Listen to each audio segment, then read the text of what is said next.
Dynamesh is one of the most powerful concept and tools we have in ZBrush. Let me show you real quick what problem it is trying to solve. So we have this monkey head and we now want to add a horn to it. So we can use the move brush and we can just drag out the horn like so. We can see now that the topology actually gets quite stretched, which means this is completely unusable for us. Like, you know, if you want to drag out something even more like this, you literally can't work with this. So there are some hacky ways of doing it, right? You could split it up in different ways. You could take it into other software or subdivide it. Whatever it is, it's not a good substitute for Dynamesh. Because what Dynamesh is doing is going to just nicely quad everything here. So let us show you what this looks like. If you go under Tool, Geometry, Dynamesh, and here we have a nice friendly Dynamesh button. Let's see what happens when we click this one. So now you can see that this just very nicely just cuts it up and makes it really nice and workable. So now if you try to sculpt on this, you can easily actually get something which looks nice. So, you know, you can actually see you can sculpt on this, but before you can't. It's completely broken. So click the Dynamesh button. So how can we do this without actually clicking the Dynamesh button? There is a shortcut for it. So if we do still sculpting here, and now we want to Dynamesh it, just so we have some nice even topology. Instead of clicking the button, we can just control drag outside the model onto the canvas, and now you can see it remeshes these areas. This is also exactly the same hotkey which is used to clear a mask. So we have a mask here now. We just paint this out. And now we want to clear the mask, control drag outside the model. And now on Dynamesh it, control drag outside the model. This is a bit confusing, and this is what we mean when ZBrush is more gesture based, where it relies more on muscle memory than it relies on clicking in the interface to do task. I really recommend that you guys just get used to this way of working, where you just sculpt, control drag outside a model to Dynamesh the model. It's very easy and very intuitive to use. So if you were to use something like the snake hook, you can just very quickly just design crazy things on your model. And the topology just, obviously the topology isn't production ready at all, but it is sculpting ready. It means you have very nice and easy sculpting topology to work with.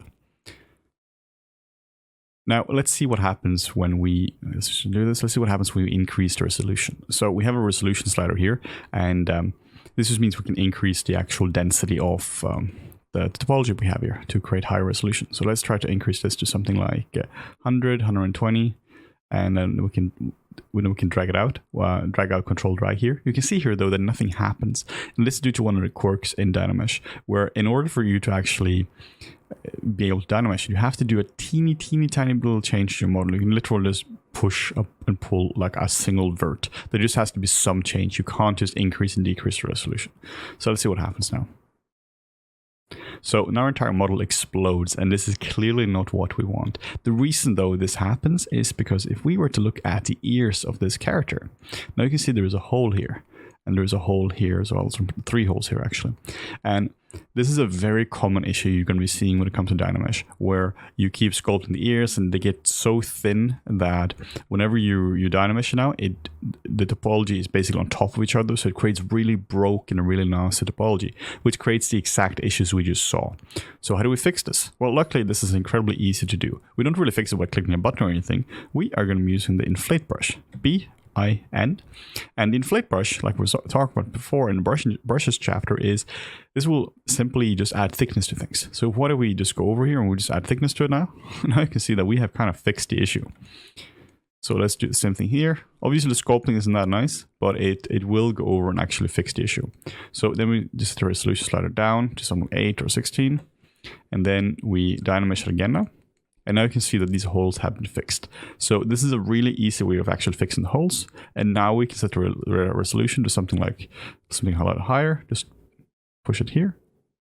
And now you can see the resolution is significantly higher. Now it's dealing with something like 2 million polys. But one thing to be aware though when it comes to resolution is this is scale dependent. So let's see what happens when we try to scale this up.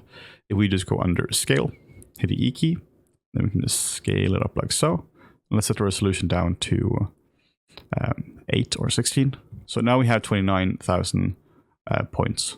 So we scale her up, and now you can see that we have the exact same resolution, but instead of 29,000 points, we now have 160,000 points. So if you scale this up a bit more, then we have 250,000. This means that It's hard to tell which resolution you should be working on when it comes to Dynamesh. Sometimes you need a resolution of like 30. Sometimes you need it of like literally the maximum you can go. And sometimes the maximum isn't even enough. Then you just have to scale down your model. So this is one of the, it's not even a quirk of it, it's just the way it works. It's kind of like you're filling up a glass with polygons and you're pouring from a mug into it. If the glass is smaller, then you get less water. If the glass is bigger, then it's going to have more polygons in it, to use a stupid little metaphor for it. So make sure that you aren't working at a crazy resolution. So whenever I'm starting to Dynamesh something, I always, no exception, set it to the lowest resolution. The reason is if you don't and you use something like a default value, a standard value should be something like 120, 128. That should be a really good resolution. But you might create 20 million polys from that. So just be aware of that. You generally don't have to go above 1 million polys when you're dealing with Dynamesh as well. Try to keep it really low. Another cool thing about Dynamesh is that we can add other shapes into it. Now we have a chapter on insert brushes a bit later as well, but let's just quickly look at this one insert brush. I for insert, and here we have one called insert primitives. Essentially what this is doing is it allows us to insert a primitive into the model. So if we just drag it out like this, and then we can just move it into place, and we now need to Dynamesh these two together, just drag. That was a bit too high resolution. Let's set this down to something like 16 or 32. And then we can do the same thing now. Now you can see these two are combined into one shape. So this is insanely useful if you have to combine different shapes, particularly if you're dealing with something mechanical, or if you already have like a pre-made horn or something and you're just inserting it into it, you can easily kit bash it and do that. So really useful stuff that you can do it. You can also see that we get a polygroup for the shape which was inserted as well. So now you can Control-Shift-Click on it to get it make it visible, and you can just see the different polygroups. Really useful stuff. There is also another feature. Remember how we mentioned that if you hold on the Alt key, it does the opposite. Let's do that with the sphere enabled. If we hold on the Alt key, we drag it out, you can see we get this transparent look. And now if we were to just move it out a little like this, and then we Control-Shift-Drag again, now you can see this actually inserts a hole into the model. Really, really handy in all sorts of cases. Because what you can do, you can drag it out, you can move it like so, and then you can start to manipulate it. You can start to use the BMV to get the move brush, and you can start to really like carve out this shape into something very specific. And then we can Control-Shift-Drag to clear the mask, and we Control-Shift-Drag, and now you can see we get a very specific shape here. This is amazing, for instance, if you are doing some kind of 3D printing and you have to have two shapes which fits perfectly together, or maybe you want to make the inside of the mouth into a very elaborate shape, or really whatever it is. This is just such a useful feature that you can just drag it out. We have some other insert meshes as well here, which could be kind of cool. Let's try a steam gear. So let's try to insert this into it, and let's try to hold on the Alt key, and let's see what happens now.